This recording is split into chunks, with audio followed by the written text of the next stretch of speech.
Welcome to Old Stuff Show. We're going to do something a little different. We're going to create this video in the evening. This is the scene during the day that many of my videos have been made, and you see now in the background with the lights of the city, beautiful view that I have in the evening, and on the 14th floor of my condo, and it's a wonderful view to appreciate, especially in the fall with the fall colors.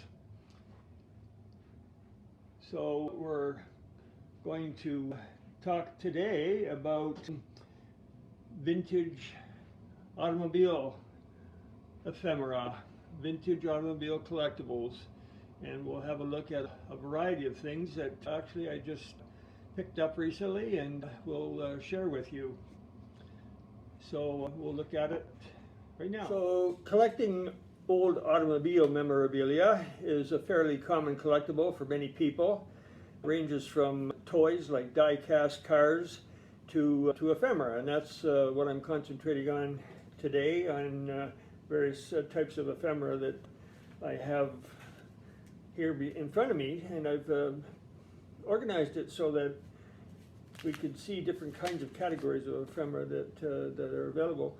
And most of the automobiles that we're looking at here today are from the 60s and from the 70s, and plus a lot of specialized collectibles that are interesting in their own right.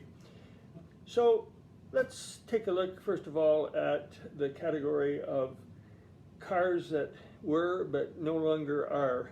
And I find that kind of fascinating because there's so many. You might recall some of these names, like the Chevrolet Monte Carlo. Some of these cars are quite fancy and quite beautiful, and of course the Chevette. Chevette was a compact car that came out in the 80s and was supposed to save on gas. That's made it quite a bit smaller. And of course we have the Buick Skylark. Compared to the cars of the 50s, not as much chrome and not as much excess decoration. The Chrysler LeBaron, this is an 82 model. We don't hear of that anymore. And the Malibu Classic, very, very popular car in the day for the average person. And also we have the 1982 Oldsmobile Omega, and the Cutlass Sierra, the Oldsmobile Cutlass Sierra. So many of these have come and gone. Remember, I think I own one of these Pontiac Parisiennes. That was a very, very popular car in the 80s. And the 82 Citation here, which was Chevrolet. Now Mercury, we don't hear of Mercury's. Here's an 82 Mercury, and we have the Chrysler New Yorker. That was the luxury car at the time. And then of course the Dodge Diplomat in 1982. Another very popular common car was the 82 Caprice and Classic and the Impala. And then as the Japanese cars started to come in, of course, in 81 there was the Corolla, and it took a lot of the market at that time. And the AMC Spirit and Concorde, American Motors. And then of course the Acadian by Pontiac in 1981. And the Buick Citation. And here's another Mercury, 1968 Mercury. They were pretty big cars in those days, and gas guzzlers would be pretty expensive today to run those. And a lot of those we see in car shows. They're all restored and looking great, but they were very, very large cars. Don't hear much about the Marquis Marauder.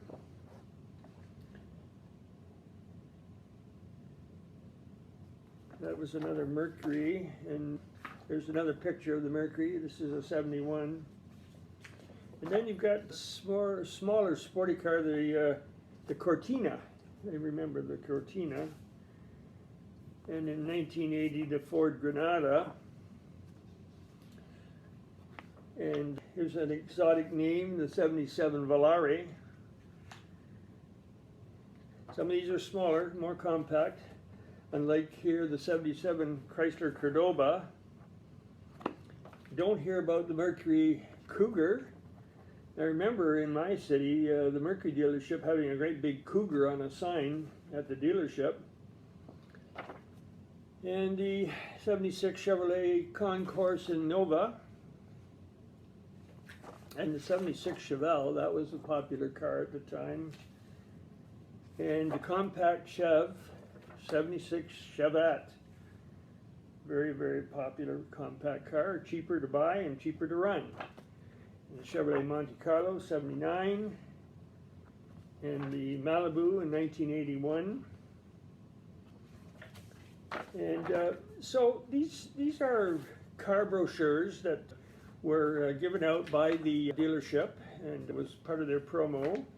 And so people today who own these cars or are restoring these cars are looking for these kinds of brochures, so they're quite popular in terms of collectability, and people like to hunt them down and put one in their car that they've restored. But it's kind of fun to think about how compact cars came in and how some cars have disappeared, some dealerships have disappeared over the years, and how the sizes of cars in those days were so huge. And the gas was cheap, though, at that time, of course. If you keep your eyes open, sometimes you get the feel, too, for new technology. I like this one. It says, this is a Pontiac, and it's announcing a new front-wheel drive car. And there it is, the Pontiac, 1980 Pontiac. So that was new technology. And then the classic Volkswagen says automatic at last. Those are very, very collectible cars. Great cars in the 60s for the hippie crowd, and a lot of people would love to have one of those today, I think. So just a few odds and ends here, collectible pieces. Here's a 1961 automobile rate guide. So these guides would have an idea of what your car was worth, and gives the buyer a little bit of an idea of what they, and the seller, of what cars are worth at that time. So these are quite interesting to look at. And this is a very interesting book in 1964. It's called X-Ray, of the variety of 64 cars, point by point feature, and it's comparing all cars. And there's charts here, and shows, you know, the various categories that they're looking at. And at the back it says X-Ray proves that the Rambler is your best buy. So for the serious car collectors, that kind of information is quite fascinating to look at. The dealerships took advantage of promos. Here's a Jackson Motors in Listowel, who they were certainly it was a little mail out, and they were advertising their cars, their new cars, but they made it a little more interesting inside, and each of their brochures had something different. So this was the Birds of Prey, and they did this one. They promoted their car at the front, and then in the middle they were looking at the woodpecker birds. And again, the car here is being promoted, tune-ups being promoted, and in this case, there's game birds. So each of the insides of these, there's all kinds here. That kind of is an education of the South, Birds of Canada. And this one's on this secret right of the Calumet. And they're pushing here the maintenance and service, and in the middle they're giving a little history at the same time, and some nature information. Here's some history of Stephen Leacock. Some more birds. So all kinds of interesting information that they just took advantage of. Oh, this is interesting, golf tips.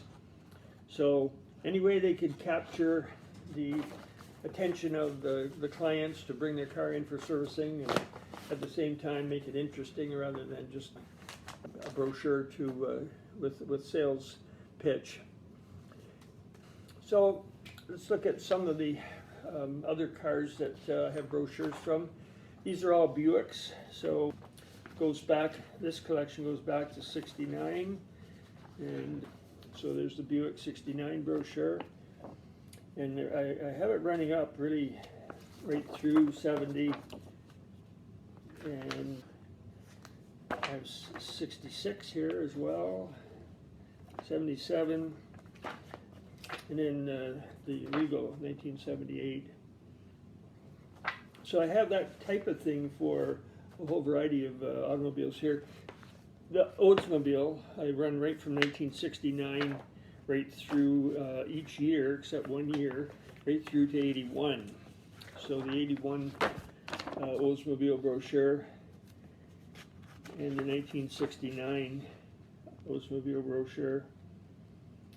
And of course, all the models and all the colors and all of the information about each car is pointed out in each of these brochures.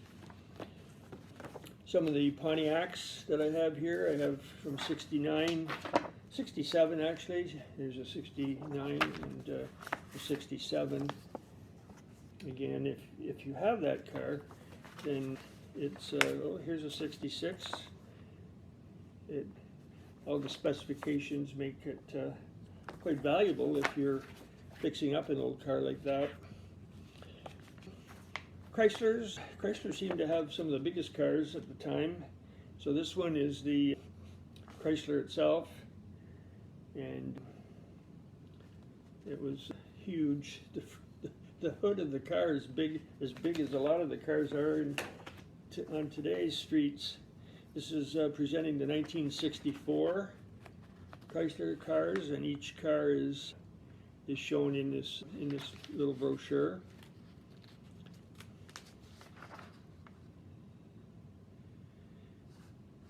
It used to be in those days, I can remember thinking that every time a car came out that was new, a new model, you knew what it was all about. And then cars, there got to be so many models that it's hard to keep up with them. But you're always looking for the next model of the Chevy or the Oldsmobile or the Ford. And 1967 Ford here, and the 1982 Ford. Ford seemed to run at that time fairly plain in terms of their styling. And then here's a Volvo brochure from that time period. So no end of paper, of ephemera, and it serves a lot of different purposes. If anything, it just gives you a lot of memories back to cars that you remember or that you owned. Or if you're restoring a car, like I said, it's nice to have the model of the car that you fixed up. And when you get a collection like this, it's not very often that I get one collection that has all of these together.